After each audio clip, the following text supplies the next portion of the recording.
नमस्कार विद्यार्थियों, आप सभी का आपके अपने YouTube चैनल आरपीएससी विद नवीन सैनी में स्वागत है। विद्यार्थियों, कल हमने पढ़ा था यहाँ कांतली नदी तक। ठीक है, तो कांतली नदी में हमारे कहाँ तक हो गया था? जैसे ये अंतःप्रवाह की नदियाँ थी, इसमें 60% भाग आता है राजस्थान का। इसमें देखो घग्गर और कांतली कर दी। अब आज हम पढ़ेंगे साबी, रूपारेल, काकनेई, रूपनगढ़, मेंथा और खारी। और इस वीडियो में इन नदियों का अध्ययन करने के बाद हमारे अंतःप्रवाह की नदियां हो जाएगी कंप्लीट, और कल से फिर बंगाल की खाड़ी में जाने वाली नदियां शुरू करेंगे, और उसके बाद में अरब सागर वाली, और फिर कंप्लीट। ठीक है, तो आज के वीडियो में अपने अंतःप्रवाह की नदियां कंप्लीट होगी। घग्गर, कांतली हम कर चुके हैं और साबी से हम स्टार्ट कर रहे हैं। तो आइए शुरू करते हैं। तो साबी नदी का उद्गम है वो शेवर की पहाड़ियाँ जयपुर से होता है। ठीक है, तो देखो ये यहाँ पर शेवर की पहाड़ियाँ हैं और जयपुर से उद्गम होता है। फिर ये जयपुर में बहती हुई अलवर से चली जाती है हरियाणा। इसलिए राजस्थान की एकमात्र नदी है जो राजस्थान से कहाँ जाती है? हरियाणा जाती है। ठीक है, अब इसका प्रवाह कहाँ कहाँ होता है राजस्थान में तो जयपुर और अलवर 2 जिलों में होता है।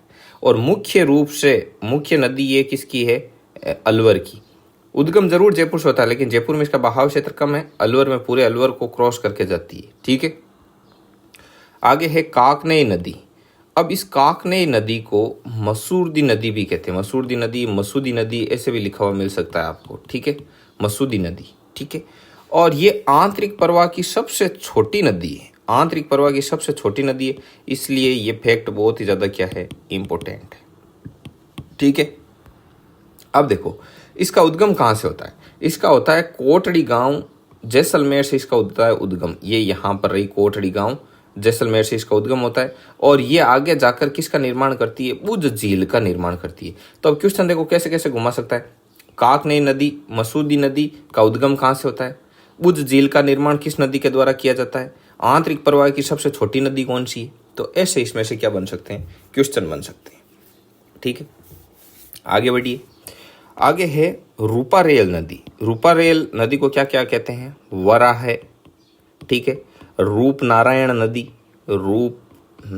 नदी। इसके बाद में लसावरी। ठीक है, अब देखो ये नदी, इसका उद्गम कहाँ से होता है? तो रूपारेल नदी का उद्गम होता है उदयनाथ की पहाड़ियाँ अलवर से इसका उद्गम होता है। और ये रूपारेल जो नदी है ये प्रवाहित होती है, अलवर से निकलती है और उसके बाद में आती है भरतपुर। और इसी नदी के किनारे, रूपारेल नदी के किनारे ही जो नौह स्थल वो भरतपुर में है, उसकी खोज हुई थी रूपारेल नदी के किनारे। और मोती झील में लोहागढ़ तक पानी जाता है, वो सुजान गंगा नहर से जाता है। अब ये क्या कंसेप्ट है ये बता दूं। देखो जो रूपारेल नदी है, ये रूपारेल नदी आती है भरतपुर में। इस नदी के बहाव को रोककर ही किसका निर्माण किया गया? बांध का। कौन सा? मोती झील बांध। ठीक है, इस बांध का क्या किया गया है? यहाँ पर निर्माण किया गया है।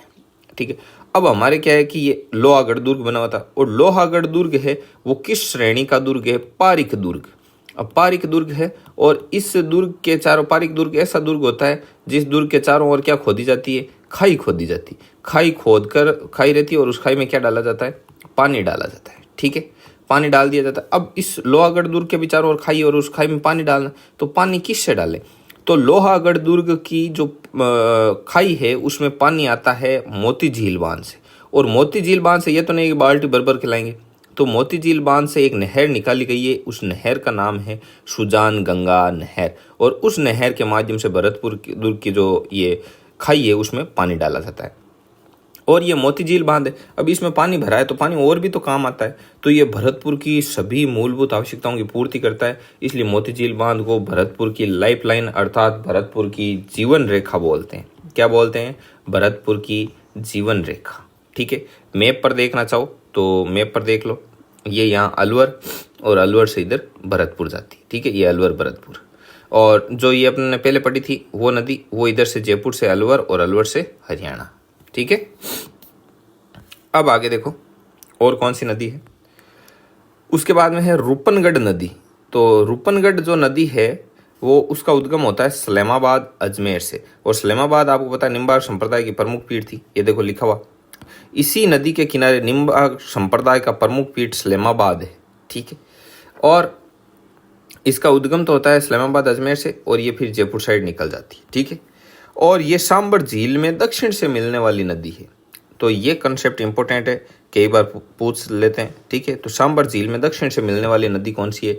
रूपनगढ़ नदी। रूपनगढ़ नदी का उद्गम कहाँ से होता है? इस्लामाबाद अजमेर से। निम्बार्क संप्रदाय की प्रमुख पीठ इस्लामाबाद किस नदी के किनारे बनी हुई है? रूपनगढ़ नदी के, ठीक है। इसके बाद में है मेंथा। इसको देखो मेंथा नदी भी बोलते हैं, मेंथा। इसको मेढा भी बोलते हैं और इसको मढ़ई भी बोलते हैं, ठीक है। तो ये मेंथा नदी है, इसका उद्गम होता है मनोरपुरा की पहाड़ियाँ जयपुर से।